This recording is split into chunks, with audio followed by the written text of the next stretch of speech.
স্থানীয় সময় রোববার লস অ্যাঞ্জেলেসের ক্রিপ্টো.কম এরেনায় রেড কার্পেটের মধ্য দিয়ে শুরু হয় সঙ্গীতের সবচেয়ে সম্মানজনক পুরস্কার গ্র্যামি অ্যাওয়ার্ডসের ৬৮তম আসর। এবছর সবচেয়ে সম্মানজনক পুরস্কার অ্যালবাম অব দ্য ইয়ার জিতেছেন পুয়ের্তো রিকোর র্যাপার ব্যাড বানি। প্রথম লাতিন শিল্পী হিসেবে শীর্ষ এ পুরস্কার জিতে ইতিহাস গড়েন তিনি।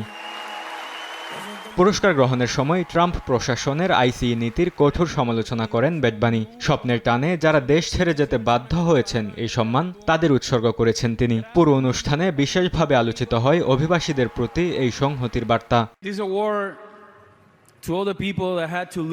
আমি এই পুরস্কারটি উৎসর্গ করতে চাই সেই সব মানুষের প্রতি যারা স্বপ্নের পেছনে ছুটতে গিয়ে নিজেদের জন্মভূমি দেশ ছেড়ে যেতে বাধ্য হয়েছেন, আর যারা প্রিয়জনকে হারিয়েও অসীম শক্তি নিয়ে জীবন চালিয়ে গেছেন। এই পুরস্কার আপনাদের জন্য। এত ভালোবাসার জন্য ধন্যবাদ। আমি আপনাদের সবাইকে ভালোবাসি।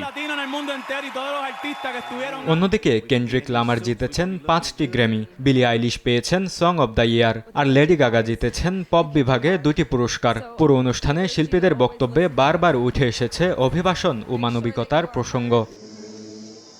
তবে ৯০ বছর বয়সে প্রথমবারের মতো গ্র্যামি অ্যাওয়ার্ড জিতে তাক লাগিয়েছেন তিব্বতী বৌদ্ধদের আধ্যাত্মিক নেতা দালাই লামা। তার spoken word album meditation the reflection of his holiness of the Dalai লামার জন্য এ পুরস্কার দেয়া হয়। অ্যালবামটি সেরা অডিও বুক, ন্যারেশন ও স্টোরি টেলিং রেকর্ডিং বিভাগে পুরস্কার পেয়েছে।